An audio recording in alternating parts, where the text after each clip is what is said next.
Paseos por la Sierra, con Alberto Garín.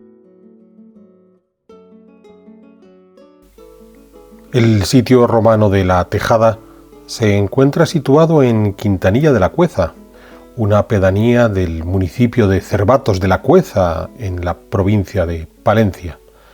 Es un sitio que ha sido excavado solo una parte del mismo, que ha permitido encontrar una serie de restos que vamos a ver a continuación, y que se localizó en las tierras que pertenecieron a la familia Velasco.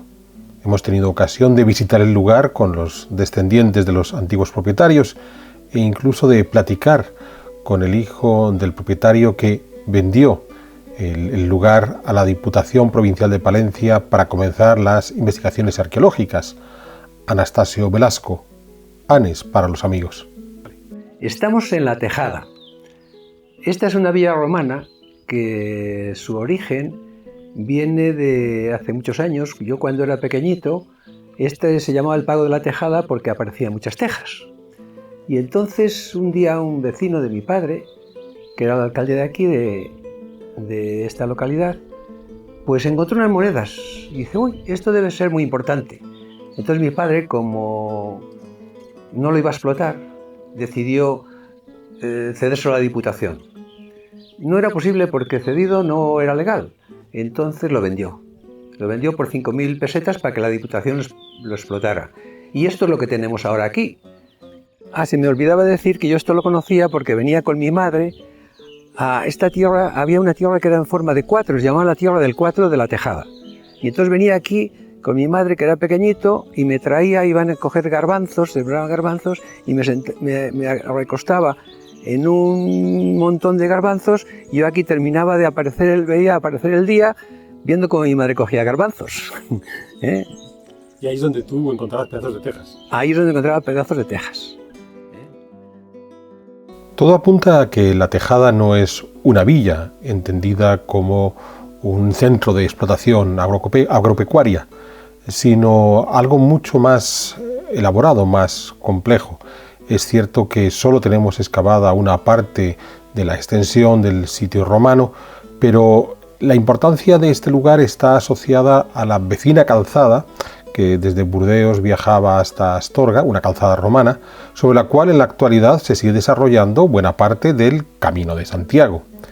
Asociado a esa calzada, puesto que este lugar se encuentra muy próximo al Camino de Santiago, hemos de pensar si quizás lo que nos encontramos no es una villa, una vez más, esas explotaciones agropecuarias en el ámbito rural, sino una mansio, una de esas estructuras que se habían previsto para albergar a los viajeros que transitaban por las calzadas, es decir, el equivalente a lo que en la época moderna se llamarían ventas o lo que en la actualidad podríamos conocer como hoteles de carretera, un sitio donde esos viajeros pudieran reposar, descansar y recuperar fuerzas para continuar el viaje.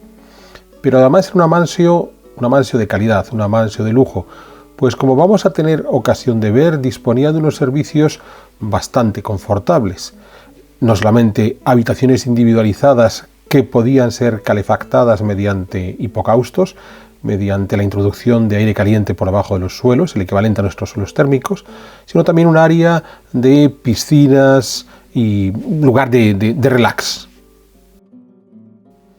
Hay una estancia en particular que llama la atención, con un mosaico a modo de alfombra que queda ubicado exactamente delante de la puerta. El resto de la habitación también tiene ese mosaico, pero la alfombra está colocada delante de la puerta. Una habitación a la que se accede a través de un largo pasillo que va dejando otras estancias a cada lado. Podemos tener la sensación de que quizás estamos en uno de los puntos clave de esta mansio, una especie de taquilla donde los usuarios de las habitaciones podrían acceder, pero además, en caso de ir a la zona de sauna, baño, se tenía que pasar por esta especie de punto de control. En el pasillo que nos llevaría a ese área de recepción, encontramos unas primeras estancias con unos hermosísimos mosaicos que decoran los suelos. Destacan en la habitación mayor, donde además quedan las improntas de 4 columnas que podían hacer algún tipo de templete interior, de mezanine, un mosaico con motivos marinos, algo que no deja de ser contradictorio si pensamos que estamos tierra adentro, pero que muestra muy bien cómo las temáticas de estos mosaicos obedecían más a modas y a los gustos propios de los consumidores o de los dueños de la estancia que a las características geográficas donde se ubicaba el edificio. Bien, estas primeras estancias podían servir bien como habitaciones, bien como pequeñas salas de reuniones para esos viajeros que en tránsito tuvieran necesidad de esos espacios comunes. Entonces, en lo que conservamos tenemos este pasillo que accede en paralelo a estas salas comunes, llega hasta la habitación de la taquilla, con ese curiosísimo mosaico a modo de alfombra situado solo frente a la entrada, y a partir de ahí se accedía a una segunda parte de la mansio donde se encuentran ubicados los vestuarios que permitían acceder hacia el área de las piscinas, las letrinas y demás. Si lo pensamos, es una disposición que no se aleja mucho de nuestros hoteles contemporáneos, donde es posible acceder directamente desde la calle a algunas de las habitaciones, pero hay otros espacios, digamos, de un confort mayor, ese área de piscinas y saunas, que sí suelen tener ese control de ingreso más medido. Un control de ingreso donde además es posible que en esta habitación amplia no solamente estuviera ese recepcionista que pudiera cobrar la entrada, sino podemos pensar también en un lugar para almacenar toallas para esos usuarios que quieren acceder al espacio de las piscinas, por si acaso ellos no traían ninguna prenda con la que poder secarse. Una observación, no solamente en el pasillo pasada la taquilla que lleva hacia la piscina, sino también en las estancias previas. La mayor parte de estas habitaciones, como decíamos al principio, estaban calefactadas mediante la colocación de unos hipocaustos, de estos conductos subterráneos, por donde circulaba el aire caliente. Conductos que bien podían ser a partir de una sucesión de arquerías sobre las que se colocaba el suelo, o directamente pequeños pilarcitos sobre los que, de nuevo, se situaba ese suelo térmico que permitía calentar la habitación. Para que funcionara, cada una de estas habitaciones tenía que disponer de su propia caldera, que se situaba al exterior de las mismas. De modo que, así como el cliente llegara a su cuarto, si tal era su deseo, podía contratar esta calefacción, se ponían en marcha las calderas en estos cuartitos que quedaban a las espaldas de las estancias, y a partir de ahí se introducía por los hipocaustos el aire caliente al interior, consiguiendo este suelo radiante. Pues bien, en esa sucesión de patios, estancias, áreas comunes que nos permiten pasar desde la taquilla hacia estas habitaciones calefactadas, a otro lado queda el gran área a modo de vestuario que ya daba acceso hacia las zonas húmedas de la mansio. Un gran área, de nuevo, con un mosaico muy notable en el que vuelven a aparecer motivos marinos, una vez más, quizás porque estaban de moda, quizás por el gusto del propietario. Y este gran área podría haber sido ese vestuario donde los usuarios podían cambiarse. Es evidente la presencia de una piscina en uno de los lados, con unas pequeñas gradas que permitían acceder al fondo de la misma e incluso sentarse cómodamente en el borde de esta alberca si fuera el caso. Tenemos además las instalaciones hidráulicas por donde el agua discurría para poder alimentar esta piscina.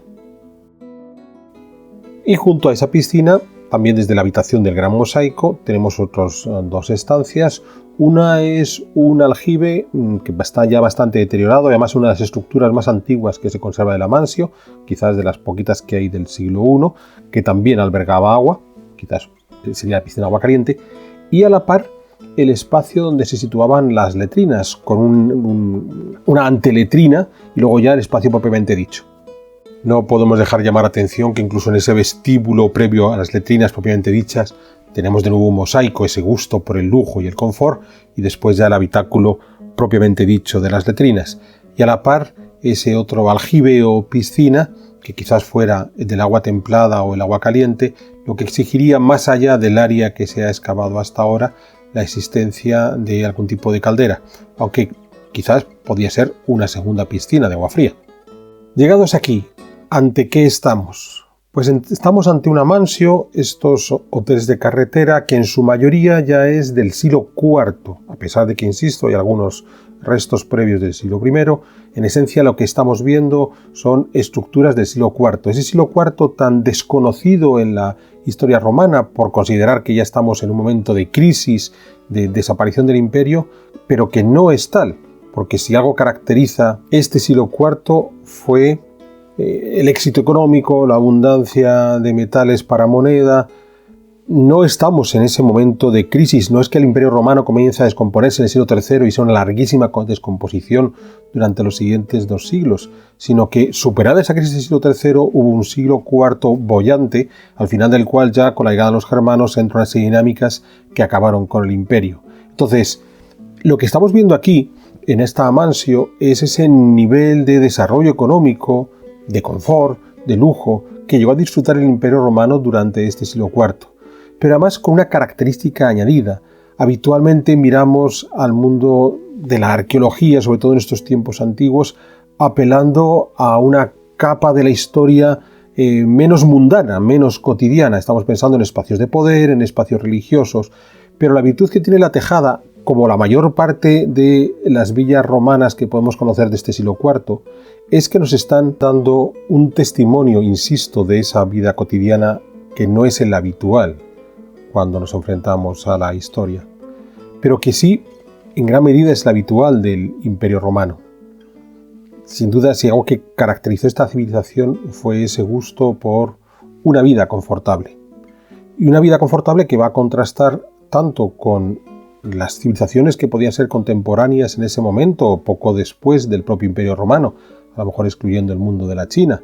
Hemos de pensar, podemos cambiar de continente y pensar el nivel de desarrollo de confort, el desarrollo del confort que podían tener las culturas precolombinas en este momento. Pensemos que estamos en el comienzo de la gran periodo clásico de los mayas, por ejemplo, bien, o lo que va a ocurrir inmediatamente después, cuando tras la caída del Imperio Romano y durante las primeras fases del mundo medieval, buena parte de este confort, de este lujo, de este buen vivir, se va perdiendo y se tarda en recuperar unos cuantos siglos.